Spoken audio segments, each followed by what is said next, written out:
Hello viewers, welcome back to Kalas vlogs. మీకు ఈరోజు octopus curry ఎలా తయారు చేసుకోవాలో ఈ వీడియోలో చూపించబోతున్నామండి. చూసారుగా, మేము ఆక్టోపస్ తీసుకున్నామండి. చిన్నవి బేబీ ఆక్టోపస్ అండి. చూసారుగా ఇవి ఎలా ఉన్నాయో. వీటిని నీట్గా శుభ్రం చేసేసుకోవాలి. శుభ్రం చేసుకున్న తర్వాత చూసారుగా పైన వీటిని లేయర్ కూడా రిమూవ్ చేయాలండి.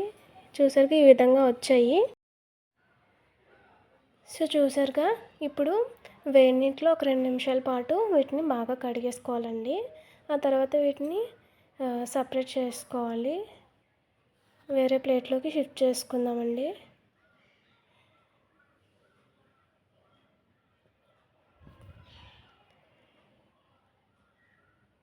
ఇప్పుడు స్టవ్ ఆన్ చేసుకొని కడాయి పెట్టుకుందాము.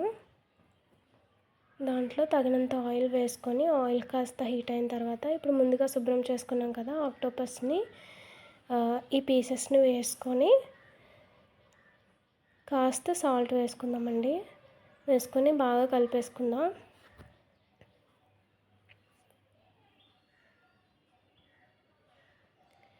ఇప్పుడు మూత పెట్టేసుకొని కాసేపు మగ్గనిద్దామండి.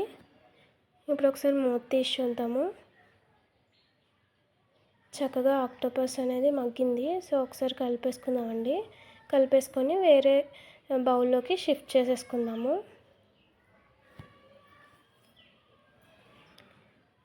ఇప్పుడు వీటిని పక్కన పెట్టేసుకుందామండి. ఇప్పుడు అదే ఆయిల్లో మసాలా పేస్ట్ కోసం అల్లం, వెల్లుల్లి, అలాగే ఆవాలు, గసగసాలు, ఉల్లిపాయ, టమాటోలు బాగా పేస్ట్ చేసుకోవాలండి. అది మగ్గేంత వరకు వెయిట్ చేయాలి. మూత పెట్టేసుకుందామండి. ఇప్పుడు ఒకసారి మూత తీసి చూద్దాము. ఇది బాగా మగ్గిన తర్వాత కట్ చేసి పెట్టుకున్న ఆనియన్ అలాగే పచ్చిమిర్చి ముక్కలు వేసుకొని బాగా కాసేపు మగ్గనివ్వాలండి.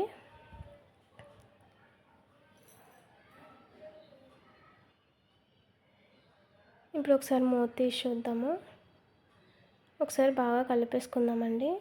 ఇప్పుడు 2 టేబుల్ స్పూన్ల కారం వేసుకోవాలి. కారం వేసుకున్న తర్వాత 1/2 టేబుల్ స్పూన్ ధనియాల పొడి అలాగే 1/2 టేబుల్ స్పూన్ జీలకర్ర పొడి వేసుకోవాలి.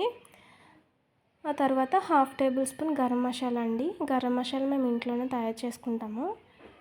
ఒకసారి వేసుకొని బాగా కలిపేసుకుందాము. ఒక 2 మినిట్స్ పాటు అలా వదిలేయాలండి. ఆ తర్వాత మనం ముందుగా సిద్ధం చేసుకున్నాం కదా ఆక్టోపస్ పీసెస్ని కూడా వేసుకొని మొత్తం బాగా కలిపేసుకోవాలండి. మొత్తం కలిపేసుకున్న తర్వాత ఒకసారి మూత పెట్టేసి ఈ మసాలా మొత్తం ఆక్టోపస్కి ఇంకే వరకు వెయిట్ చేద్దాము. ఇప్పుడు ఒకసారి మూత తీసి చూద్దామండి. చక్కగా ఈ మసాలా మొత్తం ఈ పీసెస్కి చక్కగా పట్టిందండి. ఆ తర్వాత కొద్దిగా వాటర్ని వేసుకుందాము. వాటర్ని వేసుకొని బాగా కలిపేసుకుందామండి. ఒకసారి 2 నిమిషాల పాటు బాగా కలిపేసుకుందామండి. ఆ తర్వాత ఒకసారి సాల్ట్ సరిపోయిందా లేదా చూసుకొని సాల్ట్ వేసుకొని ఒకసారి బాగా మిక్స్ చేసుకుందాము. అది బాగా మిక్స్ అయిన తర్వాత కాస్త చింతపండు రసం వేసుకుందామండి. వేసుకొని బాగా కలిపేసుకుందాము.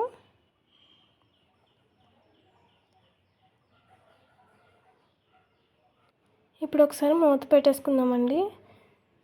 మూత పెట్టేసుకొని బాగా ఉడికేంత వరకు వెయిట్ చేద్దాము. ఉడికిన తర్వాత ఒకసారి మూత తీసి చూద్దామండి. సో చూసారుగా, చక్కగా మనకి కర్రీ మొత్తం ఉడికిందండి. ఆయిల్ మొత్తం పైకి తేలింది కదా. సో మసాలా మొత్తం ఆక్టోపస్కి ఇంకింది కదండి, ఆక్టోపస్ పీసెస్కి. ఇప్పుడు స్టవ్ ఆఫ్ చేసుకొని సర్వింగ్ బౌల్లోకి షిఫ్ట్ చేసేసుకుందామండి. సో చూసారుగా ఫ్రెండ్స్, ఎంతో టేస్టీగా ఆక్టోపస్ కర్రీ రెడీ అయిందండి. తప్పకుండా మీ ఇంట్లో ట్రై చేయండి. ఎలా వచ్చిందో మా కామెంట్ సెక్షన్లో తెలియజేయండి ఫ్రెండ్స్. ఇప్పుడు మొత్తం సర్వింగ్ బౌల్లోకి షిఫ్ట్ చేసుకున్న తర్వాత కొత్తిమీరతో గార్నిష్ చేసుకుంటే ఎంతో టేస్టీగా ఆక్టోపస్ కర్రీ రెడీ అండి. మా వీడియో మీకు నచ్చినట్లయితే లైక్ చేయండి, షేర్ చేయండి, అలాగే మా ఛానల్ని సబ్స్క్రైబ్ చేసుకోవడం మర్చిపోకండి. Thank you friends, thank you for watching.